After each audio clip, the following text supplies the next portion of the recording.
आतिफ हमीद मीर का पहले क्वेश्चन था हमारे साथ, जिनको आपने कहा था कि आप तफसील से बताएं कि आपको डायरिया कब और क्यों हो जाता है। दोबारा कह रहे हैं कि माहा, it happens mostly after I eat but I usually have diarrhoea issue in general but I have constipation sometimes which seems weird but happens with me, I don't know. ये फिर आप गैस्ट्रोएंटरोलॉजिस्ट, क्योंकि इन्होंने अपनी वो एक क्लासिकल पिक्चर बता दी है। बिल्कुल। जब आपको इरिटेबल बाउल सिंड्रोम होता है, इसमें दो होता है, कभी आपको डायरिया होता है और कभी आपको कॉन्स्टिपेशन हो रहा होता है। सही। ठीक है, तो इसमें फिर आपने क्या करना है, मैं आपको एक तो पहला आपने आतिफ डॉक्टर से कंसल्ट करना है। न्यूट्रिशन पॉइंट ऑफ व्यू से मैं आपको थोड़ा सा एक्सप्लेन कर देती हूँ। आपने पेट भर के खाना नहीं खाना। सही। ठीक है, पहला पेट भर के आपने खाना नहीं खाना। आपने अपने जो मील्स हैं आपने उसको 7 मील्स में, वैसे हम यूजुअली कहते हैं 6, लेकिन जो इरिटेबल बाउल सिंड्रोम या जो डिजीज के होते हैं पेशेंट, जो लोग होते हैं, उनको हम कहते हैं कि दिन में 8 मील्स लेना है। सही। थोड़ा थोड़ा करके खाएं। आपने एकदम से जो बर्डन है अपने स्टमक पे नहीं डालना। ठीक है, फिर दूसरी बात, अब आपने देखना है कि आपने रोटी से आपको इशू हो रहा है या आपको नहीं हो रहा इशू, लेकिन मोस्टली लोगों को नहीं होता। तो रोटी आपने क्या करनी है, 1 रोटी लेनी है, उससे ज़्यादा चपाती आपने नहीं खानी। अगर ज़्यादा दिल करे तो आप थोड़े से जो है खिचड़ी वगैरह बना के खा लें या आप चावल खा सकते हैं। फिर उसके बाद दूध का इस्तेमाल आप आराम से कर सकते हैं, लेकिन फिर कोशिश करें दूध को थोड़ा सा डाइल्यूट करके पी लें। जो फ्रूट्स एंड वेजिटेबल्स हैं, अच्छा एकदम से आपने भर के फ्रूट्स नहीं खाने, स्पेशली जिनमें फाइबर होता है। सही। ठीक है, वो क्या करते हैं, जब आप खाएंगे आपको बहुत सिवियर डायरिया स्टार्ट हो जाएगा। आपके फिर वही एब्डोमिनल क्रैम्प्स, पेट में मरोड़, जिन पर अभी तफसीली गुफ्तगू की थी हम लोगों ने, बिल्कुल सॉरी वो स्टार्ट हो जाएंगी। और फिर जो वेजिटेबल्स हैं वो आप आराम से कंज्यूम कर सकते हैं। तो इस डाइट को फॉलो करें, पेट भर के ना खाएं खाना। और ये जो आपके स्पाइसी फूड्स हैं और ये जो बाहर के खाने होते हैं, ये जो फास्ट फूड्स होते हैं, इसको बिल्कुल अवॉइड करें।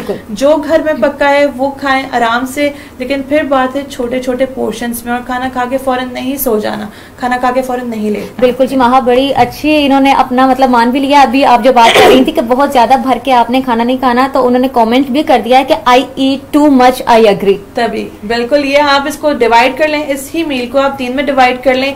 विद इन अ वीक आप देखेंगे कि आपके अंदर बहुत पॉजिटिव चेंजेस आ गई हैं और आपको डायरिया भी नहीं होगा। बिल्कुल जी, आपका जो वीक पॉइंट था ना, वो माहा ने आपके बताने से पहले ही कैच कर लिया था कि आप बहुत ज्यादा एक ही टाइम में खा लेते हैं, जिसकी वजह से आपको डायरिया का इशू हो जाता है। माहा ने जितनी भी आपको चीजें बताई हैं, इंस्ट्रक्शंस है, प्रिकॉशंस हैं, उन तमाम को जरूर फॉलो करें। अल्लाह पाक आपको सेहत और तंदुरुस्ती वाली जिंदगी अता फरमाएगा। माहा, इसी के साथ अगर हम बात करें गैस्ट्रो की, तो ये गैस्ट्रो जो है वो किस तरह का मर्ज है और इसका इलाज हम कैसे बिलगिजा कर सकते हैं? नादिया, फिर वही बात है, गैस्ट्रो जो है वो समर्स में ज्यादा होता है, जस्ट बिकॉज कि जो हमने खाना खाया वो कंटेमिनेट हो गया। बिल्कुल ठीक है, पानी पिया बैक्टीरिया आया, खाना खाया बैक्टीरिया कंटेमिनेट, फिर वही वॉमिटिंग शुरू हो गई है, डायरिया शुरू हो गया है, बहुत तेज बुखार हो रहा है इसमें। ठीक है, चक्कर बहुत आते हैं, फेंट बहुत जल्दी हो जाता है। इसकी अलामात होंगी। हाँ जी, इसकी अलामात है। और फिर क्या होता है, क्योंकि गैस्ट्रो वही है आपका कि जो आपके स्टमक इश्यूज होते हैं, कोई आपने फूड पॉइजनिंग, आप कह सकते हैं इसको फूड पॉइजनिंग। सही। ठीक है, अब आप देखेंगे अब मतलब कि लास्ट ईयर बहुत ज्यादा न्यूज आई थी कि बहुत ज्यादा गैस्ट्रो के पेशेंट्स आ रहे हैं। वो क्यों? क्योंकि कंटेमिनेशन जो हो रही है बहुत ज्यादा फूड्स की, उनको नहीं पता चलता।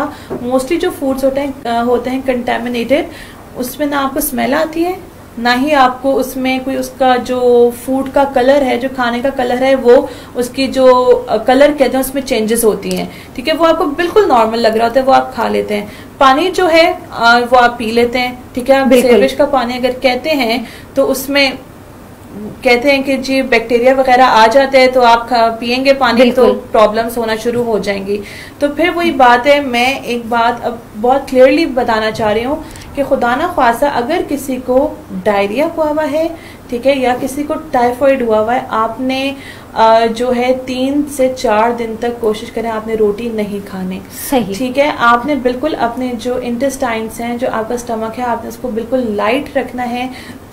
दही खा सकते हैं आप, ठीक है, और आप जो है मिल्क को डाइल्यूट करके पी सकते हैं, और जो आप खिचड़ी आराम से खा सकते हैं। इनफैक्ट जो आलू होता है ना, आप वो भी उबाल के खा सकते हैं। सही।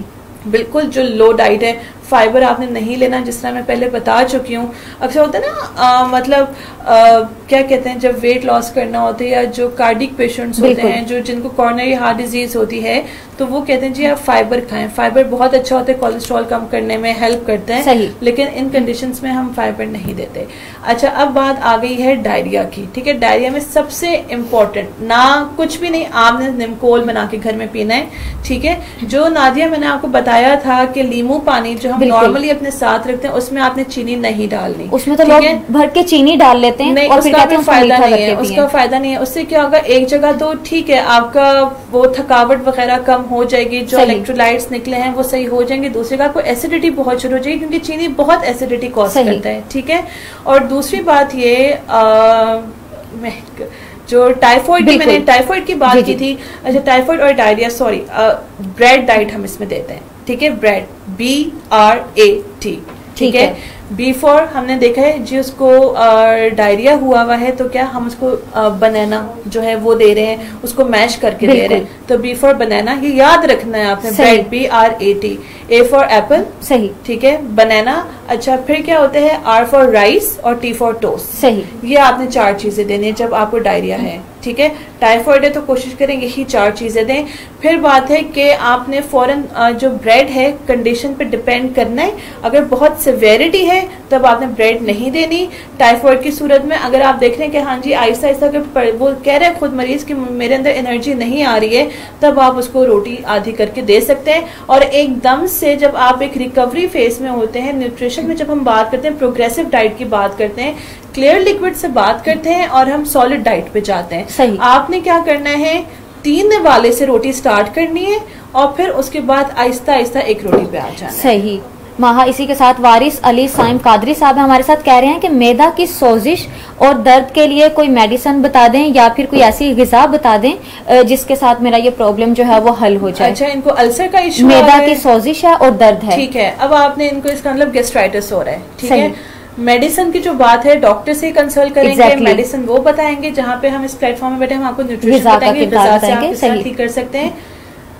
स्टमक का इशू है, अल्सर का इशू है, आपको मैदे में दर्द हो रहा है, आपको मैदे में जलन हो रही है, मैदे में तेजाबियत हो रही है, उसकी वजह से आपको स्वेलिंग हो रही है, तो आपने सबसे पहले एक काम करना है कि आपने जो जिस तरह मैंने अभी बताया था एक और, कि आपने मील्स को डिवाइड कर लेना है। ठीक है, आपने दिन में 6 मील्स लेने हैं, 3 बड़े जिसमें ब्रेकफास्ट आता है, लंच आता है और डिनर होता है, और 3 छोटे मील्स लेने हैं, स्नैक्स जो होते हैं। पहली चीज। दूसरी चीज, अपनी डाइट से स्पाइसेस निकाल दें। सही। ठीक है, बहुत ज्यादा जो स्पेशली जो ब्लैक पेपर होती है, ये रेड चिलीज होती हैं, ये बहुत ज्यादा जो है एग्रीवेट करती हैं, ये बहुत ज्यादा जो तेजाबियत मजीद बढ़ाती हैं, जलन बढ़ाती हैं, ये आपने अपनी डाइट से निकाल देना है। और फिर दूसरी चीज आपने क्या है, जो फ्राइड चीजें हैं ये निकाल देनी है और चाय निकाल देनी है। सही। चाय होती है मुश्किल निकाल, लेकिन फॉर अ टाइम बिंग आपने चाय बिल्कुल खत्म कर देनी है। आप ये 1 हफ्ता करके सिर्फ देखेंगे, आपके अंदर ऑटोमेटिकली मतलब कि आपका बिल्कुल लगेगा मैदा मेरा ठीक हो गया। ठीक है, फिर उसके बाद लाइट डाइट से आप स्टार्ट करें। जब आपको लगे कि जी मुझे एसिडिटी हो रही है, कि फिर मुझे लग रहा है तेजाबियत हो रही है, मैं फिर एक और चीज रिपीट करती हूँ, थोड़ा सा दूध लेना है और उसमें आपने बिल्कुल ठंडा पानी डालना है, और इतना कि वो 1/4 कप भी ना बने, वो हार्डली 3 से 4 सिप्स होता है, वो आपने पी लेना है। वो आपको इंस्टेंट जो है वो रिलीफ देगा स्टमक में। तो आपने ये चीजें, स्पाइसी फूड्स नहीं खाने हैं, बाजार के फूड्स नहीं खाने, ये जो आपके बहुत ज्यादा मिर्च मसाले जो मुरखन ग़िज़ाएं होती हैं ये आपने नहीं खानी, और सादी ग़िज़ाएं। सही। ठीक है, आराम से फ्रूट्स खाएं, लेकिन सिट्रस जो फ्रूट्स होते हैं वो आपने अभी अवॉइड करना है। लीमू को अभी आपने अवॉइड करना है, वो भी एसिडिटी कॉज करता है। ठीक है, फिर दूसरा अब इन्होंने कहा कि सोजिश है। बिल्कुल, सोजिश का मतलब है कि उनको लगा इन्फ्लामेशन है। जब हम इन्फ्लामेशन की बात करते हैं, मैं फिर बात करूंगी कि आपने अपनी डाइट में omega-3, omega-6, omega-9 fatty acid जरूर लेने हैं।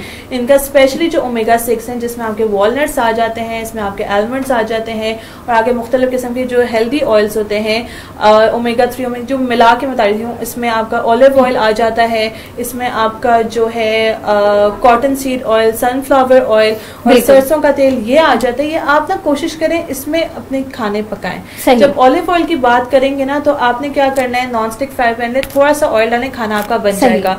ज्यादा ऑयल में भी आपने खाना नहीं बनाना।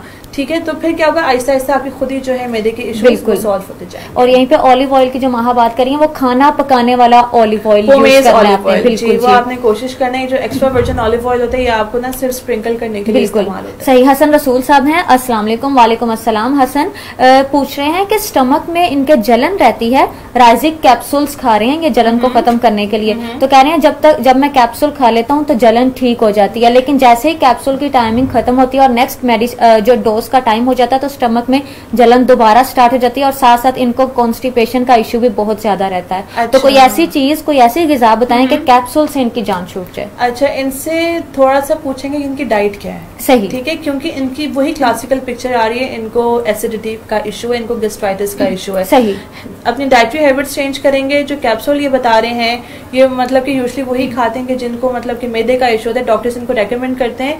तो अगर खुदा ना ख्वास्ता कोई और इशू नहीं है, सिर्फ इस मतलब कि मैदे की वजह से ही कैप्सूल खा रहे हैं, डाइटरी प्रैक्टिसेस आप थोड़ी सी हमें बताएं, मैं आपको डिटेल में इसका भी आंसर दूंगी, और आप फिर मैं मतलब कि अगर आपने इसको प्रॉपर फॉलो किया, सिर्फ छोटी छोटी टिप्स हैं, और वो टिप्स यही है, स्पाइसी फूड्स नहीं खाने, जो ब्लैक पेपर स्पेशली जो सिट्रस फूड्स हैं और ब्लैक पेपर है, या आपने जो काली मिर्च जिसको हम कहते हैं वो आपने नहीं, अंडा बना रहे डाल दिया, काली मिर्च डाली, रेड चिलीज डाली, और वो आपने जी ऑमलेट वगैरह आपने उसमें डाल के आपने खा ले, आपने स्पाइसेस नहीं डालनी। ठीक है, आपने ये जो सॉसेस होती हैं, केचप वगैरह, ये आपने बिल्कुल नहीं खानी, आपने ज्यादा चीनी का इस्तेमाल नहीं करना। सही। फ्रूट्स खाने का दिल कर रहा है तो आप आराम से खाएं, उसमें आप खजूर डाल के खा सकते हैं। सही। ठीक है, कॉन्स्टिपेशन है, आप इंजीर खाएं, खजूर वाला तो आपने लास्ट शो में भी बताया था कि चीनी की तलब है अगर किसी को भी, तो वो खजूर का इस्तेमाल 2 से 3 खजूर को ग्राइंड करके ब्लेंडर में करके वो पी जाए, बिल्कुल जो चीनी का टेस्ट वैसे ही होगा, मीठा होगा। सही। माहा दोबारा से हमारे साथ आतिफ हमीद मीर साहब हैं, कह रहे हैं कि माहा व्हेन यू से exclude T, do you mean exclude कावा आल्सो?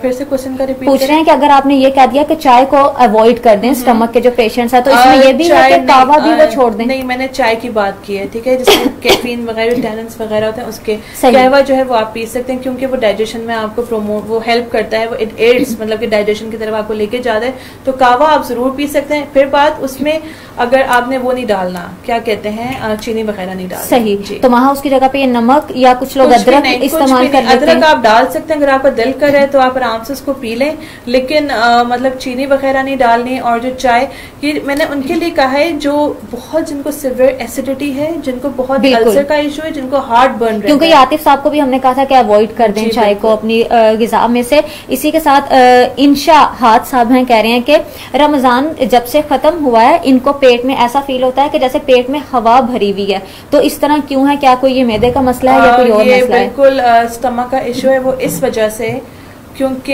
ये मेरे ही घर में मैंने भी एग्जाम्पल देखी कि जब आप गर्मियों में रोजे रखते हैं वो बहुत ड्यूरेशन का होता है, ठीक है, बिल्कुल 16 से 17 घंटे का होता है, आप उसमें कुछ नहीं खाते, कुछ नहीं पीते, उसके बाद क्या होता है, आप फ्रूट चाट खा लेते हैं या फिर मिल्क शेक पी लेते हैं, आधी रोटी खा लेते हैं, आप सेटिस्फाइड रहते हैं, ठीक है, पेट भरा रहता है। अब क्या है, रमजान खत्म हो गया है, रमजान अब आपने फिर आपकी आहिस्ता आहिस्ता जो है चेंज हो गई है, फिर आपने एकदम से जी दोपहर का भी खाना खा रहे हैं, शाम की चाय के साथ भी कुछ खा रहे हैं, तो ना आपकी प्रॉब्लम हो रही है, आपको ऐसा लग रहा है कि आपका, अच्छा यहाँ भी 2 चीजें मैं डिफरेंशिएट करूंगी, जब आप आदत नहीं थी आपको, क्योंकि इन्होंने अपना पूरा क्लियर क्वेश्चन किया कि रमजान के बाद से हो इसका मतलब इनकी रूटीन चेंज हुई है, जिसकी वजह से इनका पेट बहुत भारी भारी रहता है, और उससे उनको लग रहा है कि जैसे इनकी ना ब्लोटिंग हो रही है या वो हवा भरी है, तो नहीं, ऐसा नहीं है।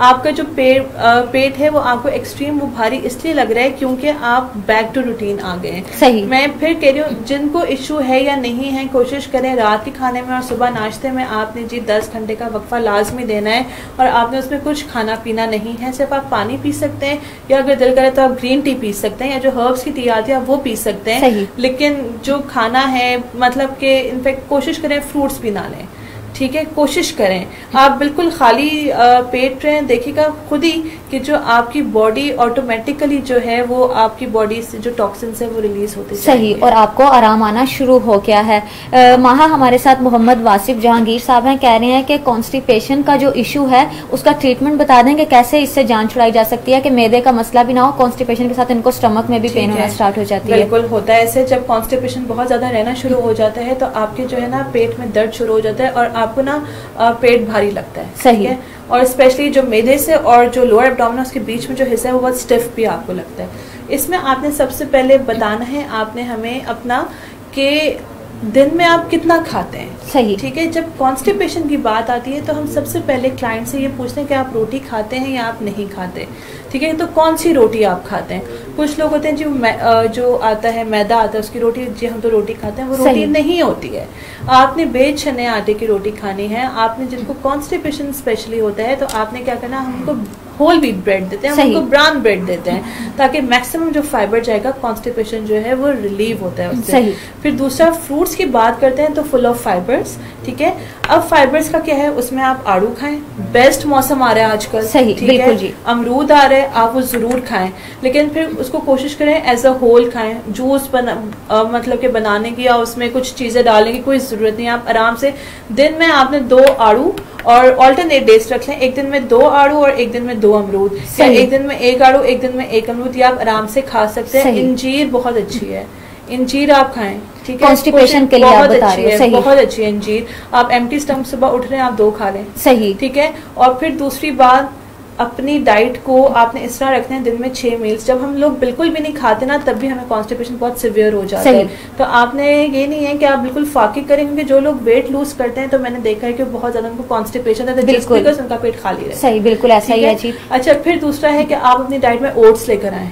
ठीक है, ये जौ हो गया, इसकी रोटी खाएं, आप दलिया बना के खाएं। सही, ठीक है, ये सारे। और जो आपकी ये जो वेजिटेबल्स हैं, जो मैंने भी जो हरे पत्ते जो सब्जियां होती हैं, हरे पत्ते वाली सब्जियां, वो खाएं।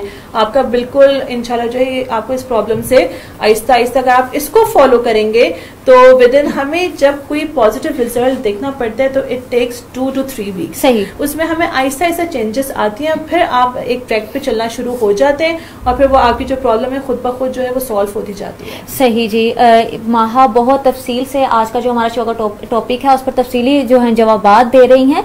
मेरी तमाम देखने वालों से गुजारिश है कि प्रोग्राम को ज्यादा से ज्यादा शेयर करें ताकि प्रोग्राम में बताए जाने वाली जितनी भी ग़िज़ाई हिदायत, मुफीद मशवरे, इंस्ट्रक्शंस और प्रिकॉशंस हैं वो सिर्फ आप तक महदूद न रहें बल्कि आपके अपनों और प्यारों तक भी पहुंच सके। माहा, बहुत से लोग ये सवाल कर रहे हैं कि कोला ड्रिंक्स जो हम लोग पीते हैं इसकी वजह से मैदा जो है वो डिस्टर्ब होता है या नहीं? इसकी वजह से मैदा आपका तबाह हो जाता है। मैं आपको बहुत क्लियरली, लोग कह रहे हैं कि खाना खाने के फौरन बाद कोला ड्रिंक्स की क्रेविंग होना शुरू हो जाती है कि मेरा खाना मैं पीऊंगा तो ही हजम होगा। नहीं, ये हमारी जो क्रेविंग्स है ना, ये हमारा, जब हम क्रेविंग की बात करते हैं तो ये हमारा इसकी बात आती है साइकोलॉजिकल इशू की। ठीक है, तो क्रेविंग क्यों हो रही है?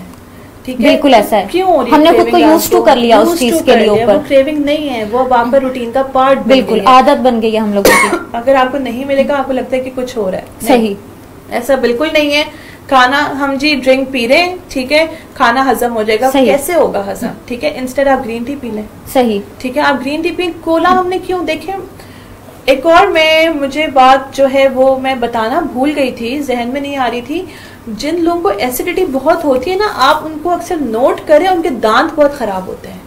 अच्छा, हाँ, क्यों? क्योंकि जो एसिडिटी होती है, जब आपके मुंह में एसिड आता है तो जो आपके दांत की अपर लेयर होती है ना, जिसको हम कहते हैं एनामल, वो डिस्ट्रॉय होना शुरू हो जाती है। सही। आपके दांत पीले होना शुरू हो जाते हैं। डाइट का इतना बड़ा रोल है। अगर आप रात को अगर ड्रिंक्स की आपको आदत हो गई है, आप ना सिर्फ आपको ये स्टमक का इश्यू होगा बल्कि आपको फ्यूचर में डायबिटीज कंफर्म है। सही, जो आप ड्रिंक्स पी रहे हैं इट्स कंफर्म फ्यूचर में डायबिटीज होनी है। ठीक है, क्योंकि देखिए एक तो हम ऑलरेडी खाना खा रहे हैं, हम रोटी खा रहे हैं, हम चावल खा रहे हैं, कार्बोहाइड्रेट्स जा रही है हमारी बॉडी में। ठीक है, हम खून में शुगर की मिकदार बढ़ रही है, बिल्कुल उसके साथ आप ड्रिंक्स भी पी रहे हैं। बिल्कुल ऐसा। और फिर हम ये क्लेम नहीं कर सकते कि फैमिली में किसी और को तो डायबिटीज नहीं है तो मुझे क्यों हो गई। बिल्कुल, एक ये बहुत बड़ा, नादिया ने बहुत अच्छा पॉइंट ये रेज किया। और दूसरी चीज आप नोटिस करेंगे, मैंने अपनी यानी कुछ क्लाइंट्स में कुछ पेशेंट्स देखे कि उनका हमने आवाज थी ना उनकी प्रॉपर नहीं निकल रही थी। ठीक है, प्रॉपर आवाज नहीं निकल रही जी, बार बार ना आवाज में लग रहा है हल्की सी होर्सनेस आ रही है, दबी दबी आवाज है, सारे टेस्ट करा लिए कुछ नहीं।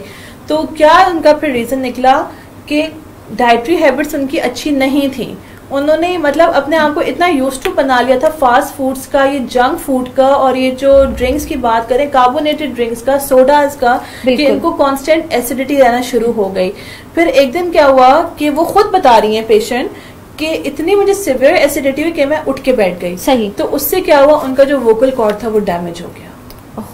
जिसकी वजह से उनकी आवाज बंद हो गई थी, जिसकी वजह से फिर जब एक दफा वोकल कॉर्ड डैमेज हो जाए उसको रिकवर करना 90% है वो नहीं हो सकता है। तो इस वजह से डाइट जो हमारी जो एसिडिटी है ना, ये सिर्फ स्टमक की हद तक नहीं है, आपका इसमें मुंह में अल्सर्स बहुत बनते हैं। आपकी जब देखें अल्सर्स बन रहे हैं, आपके दांत खराब होने का, आपकी ओवरऑल जो पर्सनैलिटी है वो खराब हो रही है। और फिर दूसरा आपके वोकल कॉर्ड्स का बहुत बड़ा इसमें होता है कि जब आपको एसिडिटी होती है तो आपके वोकल कॉर्ड्स जो हैं वो खुदा ना ख्वास्ता वो डैमेज हो सकती हैं।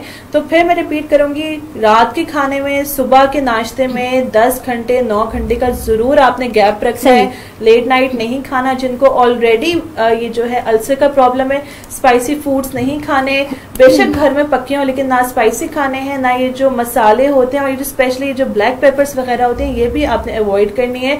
अगर आपका दिल कर रहा है कि मीठे का, ठीक है, तो आपने क्या करना है कि वही फिर मैं बात करूंगी कि आपने दूध को डाइल्यूट करके उसमें थोड़ी सी जो है खजूर है उसको मिक्स करके वो आप पी लें। लेकिन अगर आपको बहुत सिवियर एसिडिटी हो रही है तो आपने सिर्फ डाइल्यूटेड मिल्क है वो आपने पीना है ठंडा करके, क्योंकि वो आपको इंस्टेंट रिलीफ देगा। सही जी, माहा ने बहुत तफसील से बताया है कि कौन सी आपको डाइट लेनी है, कौन सी डाइट आपको अवॉइड कर देनी है। और माहा ने साथ साथ ये भी बताया है कि अगर आपको उस डाइट से कोई मसला है तो उसका कोई ना कोई ऑल्टरनेट जरूर मौजूद है। अगर आपको वो चीज पसंद नहीं है तो आप उसकी जगह दूसरी चीज भी खा सकते हैं। निजाम इंतजाम से मुंसलिक बीमारियां और गिजा का किरदार हमारे आज के शो का टॉपिक है। आपका टॉपिक से रेलिवेंट कोई भी क्वेश्चन है तो हमें अपना क्वेश्चन जरूर इनबॉक्स करें, जरूर कमेंट करें, आपके सवाल का तफसीली जवाब दिया जाएगा। माहा आयशा राना है हमारे साथ, कह रही है कि how to enhance appetite. How to enhance appetite, अच्छा इनका ये काफी इंटरेस्टिंग क्वेश्चन है। इनसे थोड़ा सा पूछें कि क्या जो इंक्रीज करते हैं एपिटाइट के मतलब आप किस तरह, आपका ना हम यहाँ पे खाने का पैटर्न चेक करते हैं, ठीक है, खाने का हम इसमें पैटर्न चेक करते हैं कि अगर जिनको भूख नहीं लगती है हम उनको कहते हैं आप फिजिकल एक्टिविटी करें। सही, ठीक है, जब आप फिजिकल एक्टिविटी करते हैं तो आपकी बॉडी जो है वो खुद जो है वो खाना मांगती है। ठीक है, मेरे पास एक मतलब फैमिली आई थी, उनकी छोटी बेटी थी, वो कहती थी कि जी मुझे वो कुछ नहीं खा रही, कुछ नहीं खा रही है, बहुत दिनों के वीक होती जा रही है। तो उसको सिर्फ एक कहा, हालांकि वो वीक है, इसको पार्क ले जाके आपने दौड़ाना है। सही, ठीक है, वो जी वो वॉक कर रही है, वो रन कर रही है, वो अपनी एक्टिविटीज में इतना बिजी हो गई कि जब वो आई है उसके अंदर एनर्जी बिल्कुल खत्म हो गई थी कि वो खुद अपनी मदर से मांग रही है कि जी मुझे खाना दें। सही, ठीक है, मुझे खाना दें। तो इसलिए कहते हैं जब आपको लगता है कि एपेटाइट, सबसे पहले मेन फैक्टर है स्ट्रेस। जब स्ट्रेस आपको बहुत सिवियर होता है या कोई आप बहुत ज्यादा टेंशन लेते हैं, या तो आपकी एपेटाइट बिल्कुल खत्म हो जाती है या आपकी बहुत बढ़ जाती है। मेजोरिटी में एपेटाइट कम हो जाती है, स्पेशली स्टूडेंट्स, एग्जाम्स का स्ट्रेस है, खाया नहीं जा रहा। और फिर वही जो आपने कहा था कि डायरिया फील होने लग जाता है। एक और इसमें 3 चीजें आती हैं, ठीक है, स्ट्रेस से। एक तो आपको सिवियर एसिडिटी भी हो जाती है, एसिडिटी खाने से तो है ही है, स्ट्रेस से बहुत ज्यादा होती है। ठीक है, और जब आपको बहुत सिवियर स्ट्रेस होता है आपको डायरिया भी शुरू हो जाता है। यहाँ पे अगर मैं आपसे ये पूछूं कि जैसे स्ट्रेस खत्म हो जाता है या कम हो जाता है तो हमें नोटिस करना चाहिए ना कि कोई चीज हमने माइनस की तो बिल्कुल ठीक हो गई, हम वापस करना चाहिए। जब हम इसकी बात करते हैं ना स्टमक की और ये जो स्ट्रेस हो रहा है या जो हमें ये प्रॉब्लम्स हो रही है एसिडिटी की, यहाँ पे हमारी 3 चीजें आती हैं मेन। सबसे पहले आपका कोई मेडिकल इशू, खुदा ना ख्वास्ता। सेकंड आपका न्यूट्रिशन स्टेटस, ठीक है, और थर्ड आपका साइकोलॉजिकल स्टेटस। बिल्कुल जी, ये 3 चीजें जब आपको प्रॉब्लम हो स्टमक की तो ये 3 चीजें जो हैं आपने मतलब कि देखनी है। सही, मेडिकल इशू क्या है, साइकोलॉजिकल इशू क्या है और न्यूट्रिशन इशू क्या है। हमें खुदा ना ख्वास्ता कोई बीमारी तो नहीं है, हम कोई दवा तो नहीं खा रहे हैं जिसकी वजह से हमारी तबीयत खराब हो रही है। सही, हमारी क्या डाइटरी हैबिट्स हैं, क्या हम ज्यादा खा रहे हैं, क्या हम कम खा रहे हैं, क्या हम स्पाइसी फूड खा रहे हैं या हम हेल्दी फूड खा रहे हैं, और थर्ड कि हमें स्ट्रेस कितना है। ठीक है, एनवायरमेंट स्ट्रेस है, स्टडी स्ट्रेस है, ये सारी तीनों चीजें आपने देखनी है, इसको एक साथ आपने कोरिलेट करना है और फिर जो है आपकी जो प्रॉब्लम्स है वो खुद ब खुद जो है वो ठीक होती जाएंगी अगर आप उस पर वर्क करेंगे। सही, जो आखिरी क्वेश्चन जो अभी आपने मुझसे पूछा है कि एक तो अपने आप का आपने स्ट्रेस लेवल चेक करना है, खुदा ना ख्वास्ता आपको कोई स्ट्रेस तो नहीं है, अपने आप को फिजिकल एक्टिविटीज में रखें और दिन में आपने 6 मील्स खाने, 6 से 7 मील्स थोड़े थोड़े करके खाने, तो आपकी ऑटोमेटिकली क्या है जो है वो आपकी बढ़ जाएगा। सही, वाजिद खिलजी साहब हैं, कह रहे हैं कि मैं बहुत ज्यादा खाता हूँ और फिर खाने के फौरन बाद मेरा ब्लड प्रेशर जो है वो हाई हो जाता है और डॉक्टर ने मुझे बीपी की जो मेडिसिन है उसके ऊपर लगा दिया, तो ये क्या मसला है, मेरे स्टमक का कोई इशू है या कोई और? ये बहुत ज्यादा खाते हैं, बहुत ज्यादा खाते हैं फिर बीपी हाई हो जाता है। ठीक है, अब आपने ये करना है, कोशिश करनी है आपने पेट भर के, मैं फिर रिपीट करी हूँ, पेट भर के आपने नहीं खाना। एक मील को 2 में डिवाइड कर दें। अगर आप 2 रोटियां खा रहे हैं तो एक कोशिश करें 2 में बल्कि डिवाइड ना करें, उसको आधा कर दें, एक रोटी पे आ जाए, ठीक है। तो फिर ऑटोमेटिकली क्या है, आहिस्ता आहिस्ता जो है वॉक करना शुरू कर दें। तो जो ब्लड प्रेशर देखें, जब ब्लड प्रेशर हमारा स्टार्ट होता है, खुदा ना खास्ता किसी को या किसी को डायबिटीज जो है वो पता चलती है, तो अगर आप शुरू से ही कंट्रोल कर लेंगे ना, वो क्योर हो जाती है डाइट से। थोड़ा सा अपने लाइफस्टाइल में आपको मॉडिफाई करना है, मॉडिफिकेशन ऑफ द लाइफस्टाइल, और थोड़ा सा आपने अच्छा। फिर बात है अगर हाइपरटेंशन है, फिर वही 3 चीजें आ रही है, मेडिकल, न्यूट्रिशन एंड साइकोलॉजिकल। फिर आपको स्ट्रेस होता है, आपका बीपी बढ़ जाता है, फिजिकल एग्जामिन। अच्छा, एक और आपकी एंगर, गुस्सा आते बीपी आपका बढ़ जाता है, ठीक है। तो ये सारी चीजें आपने इसको देखना है। और अगर आपको हाइपरटेंशन है, नमक का इस्तेमाल आप बिल्कुल खत्म कर दें। आपने क्या करना है, दिन में 1 चम्मच, सिर्फ जो चाय की चमची होती है वो आपने, वैसे तो हम कहते हैं आपका जो सोडियम जो रिकमेंडेशन होती है वो आपकी 2300 से 2400 mg होती है। जो हाइपरटेंसिव पेशेंट्स होते हैं उनको हम 1200 से 1300 mg पे ले आते हैं। अब 1200 mg का नहीं पता कितना होता है, तो मैं आसान अल्फाज में बताती हूँ, 1 चाय की चम्मच फुल नमक और साथ 1/4, ठीक है। तो 1/4, ठीक है, 1 चम्मच 1 और 1/4 1, तो वो आपका क्या होता है, नमक। आपने वो पूरे दिन में इस्तेमाल करना है, ठीक है। फ्राइड चीजें नहीं खानी, जंक फूड नहीं खाना। जो आपके ये पैकेट वाले जो चिप्स होते हैं, इसमें हाई कंटेंट ऑफ सोडियम होता है, आपने इसको अवॉइड करना है। फिंगर चिप्स बना रहे हैं, आपने उस पर स्प्रिंकल किया नमक, वो अलहदा से जा रहा है, आपने इसको अवॉइड करना है। तो जब हाइपरटेंशन है, आपने अपनी जो डाइट है उसमें fruits, vegetables full of fibre, जो मैंने बताया है, गर्मियां जो होती हैं, जो समर्स होती हैं, वो आपकी ब्लेसिंग होती हैं कि आपके पास इसमें बहुत ज्यादा ऐसे फ्रूट्स आते हैं जो आराम से आपकी जो न्यूट्रिशनल डिजीजेस, जो प्रॉब्लम्स होती हैं, वो आपको खत्म करवा देते हैं। सही जी माहा, चूंकि हमारे प्रोग्राम का टाइम जो है वो खत्म होने को है, आपका बहुत बहुत शुक्रिया। बराह रास्त आपने बहुत ज्यादा तफसीली रहनुमाई की तमाम लोगों की जो निज़ाम से मुंसलिक बीमारियों में मुब्तला है। और मेरी अल्लाह ताला से दुआ है कि वो तमाम लोग जो किसी निज़ाम में नहीं, किसी भी मर्ज में अगर कोई मुब्तला है तो अल्लाह पाक उसको शिफा दे। हमने पूरी कोशिश की कि आज के मौजू से मुतालिक आप सबके तफसीली सवालों के जवाब दिए जा सके, लेकिन वो लोग जिनके सवालों के तफसीली जवाब नहीं दिए जा सके, प्रोग्राम का टाइम कम होने की वजह से, वो बिल्कुल परेशान ना हो। हमारी टीम आप सभी के तफसीली सवालात के जवाब जरूर दे देगी। माहा ने जितनी भी चीजें आज के शो में बताई कि आपको अपनी डाइट में किन चीजों का हिस्सा बनाना है, किन चीजों को आपने अपनी डाइट में से अवॉइड कर देना है, उन तमाम को जरूर फॉलो कीजिएगा और अल्लाह पाक आपको सेहत और तंदुरुस्ती वाली जिंदगी अता फरमाए। इंशाल्लाह कल एक नए टॉपिक के साथ हाजिर होंगे। तब तक अपना और अपने प्यारों का ख्याल रखिएगा। मुझे नादिया नाज को दीजिए इजाजत। अल्लाह हाफिज।